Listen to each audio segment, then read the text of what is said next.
Hello, everybody, and thank you so much for your patience today. My name is Kelly Alexander, and this is the Tuesday Facebook Live that I do. I normally do it at noon, but was experiencing some technical difficulties today. And just for those of you that do use a Chrome platform as your search engine, you may need to get the latest version. I had to go ahead and download the new Chrome beta, which now it's all fine. So in fact, we did that on all our computers here at the sanctuary.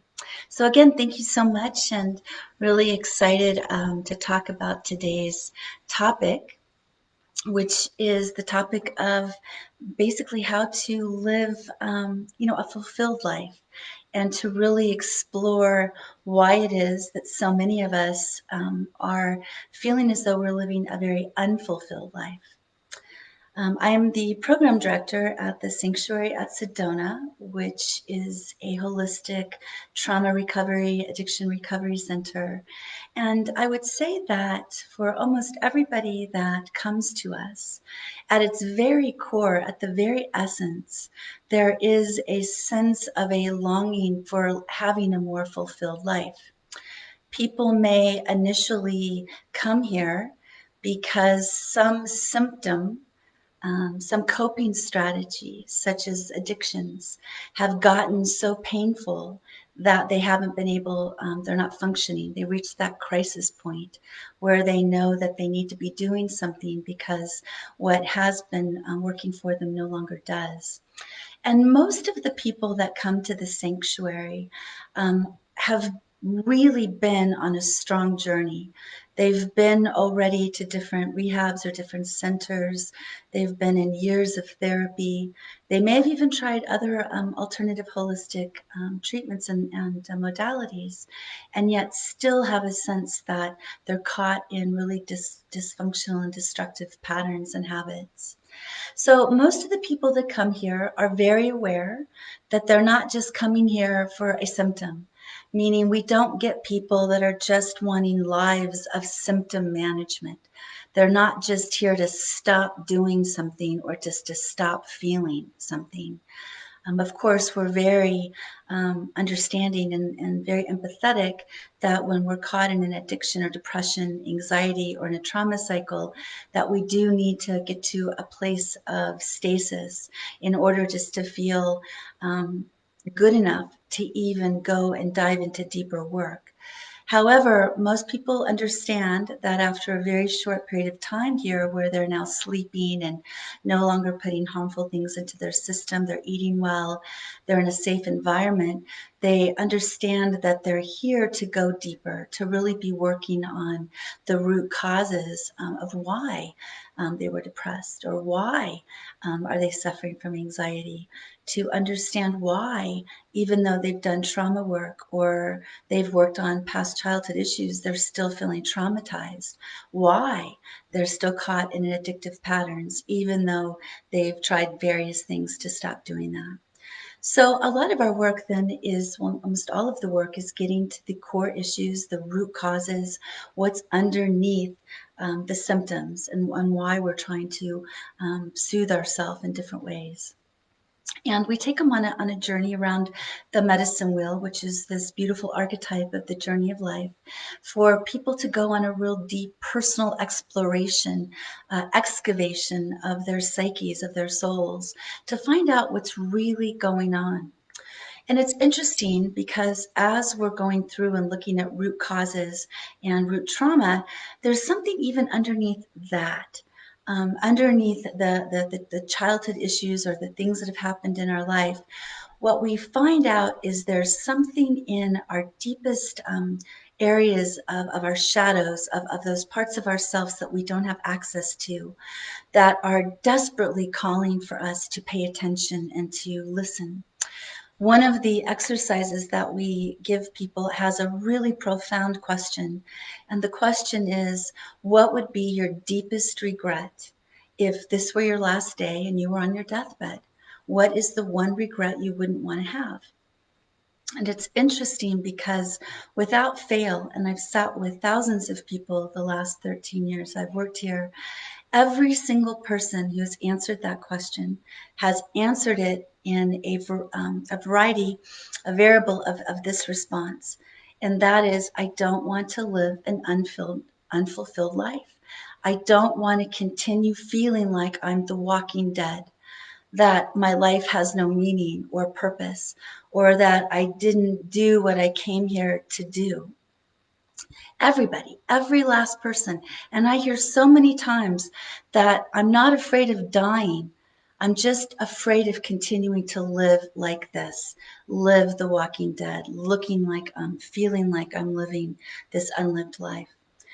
And so I would say that that is the real work of those of us on this soul's journey, that, not living a fulfilled life, not living our soul's purpose. And by soul, we really refer to that authentic part of ourselves, the eternal part, the part of ourselves that is pre-programming and preconditioning, that pure essence of ourself that has come and knows, has this incredible eternal knowledge, that we're on this soul's journey, and that each one of us has a part to play, that each one of us on some level knows that there's something that we are here to serve or give or create or participate in this greater whole. And that when we're not in alignment with that, most of us may not even be aware that we are not, that hurts so much to not be in that connective place, that it makes sense then that we would find coping strategies, whether it's a substance, whether it's food or a drug or a prescription drug, maybe it's a behavior, whether it's perfectionism or overworking or isolating, any of the things that we do to protect ourselves from this deep pain of really not being in alignment. And I have to say that we have really live in a world where most people, I would say, are not in that place. Most of us find ourselves in a place of survival. Even before the COVID crisis, most of us were living in a state of hypervigilant fight or flight, always waiting for the other shoe to drop, always scanning for what could go wrong, always feeling a little bit as though things should not be as they are, not feeling comfortable in our own skin, in that place of survival, not a place where we're in that soul's place of thriving or creating. So, and right off the bat, when people come and they recognize that their lives are not the lives they're wanting to live, they understand that they don't want to just go back to something, meaning they don't want to just fix the symptom and go back to what they thought was a normal life. They realized even the normal life was so falling short of what they had this longing for, that they wanted to be able to catapult their way beyond into something greater, a greater version of themselves. So we begin on the question of what is it that is holding you back from fully stepping in and stepping up into your fulfilled life? And the answer is always, always the same thing, and that is our belief systems. Our belief systems are what hold us back. It's not the bad spouse or the job that we don't like or the fact that we feel that we don't have enough money, that we're too fat, that we're too thin, that we have to wait until retirement. It's none of those external things. It's often the beliefs we have that have made our external life look a certain ways. And our beliefs come from so many places, from our culture, our family of origin, from traumatic events and beliefs that we create around them, from our life experience. But it is our beliefs that keep us small, that keep us in our own prison, that keep us in a constant state of survival. When people first come to us, they often believe that they can't trust their own bodies. They believe that they are genetically destined to have chemical imbalances or immune system deficiencies, or that their bodies can't naturally heal, that they're always going to be defined by an addiction, They believe that the world is unsafe. They believe that their people are unsafe, that they'll always be betrayed, that no matter what they do, it will never be enough. So on some levels, why even try? That maybe healing modalities and therapy may work for somebody else, but it's not really going to work for them. And so we spend a lot of time belief busting, having people go and really look at, well, where did this belief come from? And yes, this belief may feel real, but is it true? Is it true? And be able to teach them about new science that maybe they didn't know about epigenetics, the fact that 60% of how our genes express are based on the beliefs that we have, that the beliefs affect how we feel, and how we feel then in turn affirm beliefs, and how we feel and how we believe is how we perceive. I cannot perceive anything higher than the level of how I'm feeling and what I'm believing, which would really make a lot of sense then why the world may seem like a very dangerous, unsafe place if that's how we see and feel about ourselves and our lives. So we spend a lot of time doing that and really breaking apart the belief structures that have brought them to the place of suffering and addiction and depression and anxiety. And within a very short period of time, people begin to let go and release the stories that no longer serve them, so that they can start believing different things, that their minds and their beliefs matter, that we live not only in a material Newtonian universe of cause and effect, but we live in this quantum universe where we have consciousness, and our consciousness is affecting the world around us, that we have these energy fields that are interfacing with the world's earth magnetics and other people's energy fields. Their belief structure starts to change on a fundamental core level, that all of the sudden depression is lifted. All of the sudden they're not defined by their past. All of the sudden the stories that had such charge no longer do. And they are able to go out and start living these lives, not of survival, of how am I going to get through this day, or feeling no joy or no passion or no connection. And they leave here feeling a sense of that authentic self. They're hearing their soul song. And I'm sharing this today because as it's always important to be doing this work individually. It starts here. We change the world by first changing ourselves, and how important it is for all of us to be doing this deeper work in examining the belief structures that inform our lives. It feels so important now because we're on a collective global platform now, where choices that we're making right now politically and economically and globally, whether we're making them by default or we're going to be making them awake and conscious, are going to be affecting every aspect of our life and our children's lives. That it's so important that we make sure that any decisions we make and choices we make are based on a belief structure that is sound, that we also believe. Beliefs that are not in our shadow. Because I can tell you, not one of us are wanting to globally have an unfulfilled future, stepping into a future of just survival. We're seeing a little bit of that now. I think so many people are still in a state of shock and fear over how quickly this crisis, this COVID crisis hit us, and still trying to understand how to navigate. It hit those core fear centers of our health and welfare and our life and death. And so many people went into the fight or flight response. And now, a few months in, it's so important that we don't stay there, that we recognize that we probably, as a global community and as in our local communities, we don't want to be treating one another and ourselves from a state of survival, fight or flight. When we're in fight or flight, we produce a lot of chemicals of cortisol, which are terrible for the immune system. When we are not even making eye contact, even though we have to maybe wear masks in some places, people are avoiding eye contact and any kind of human connection. That is terrible for the immune system.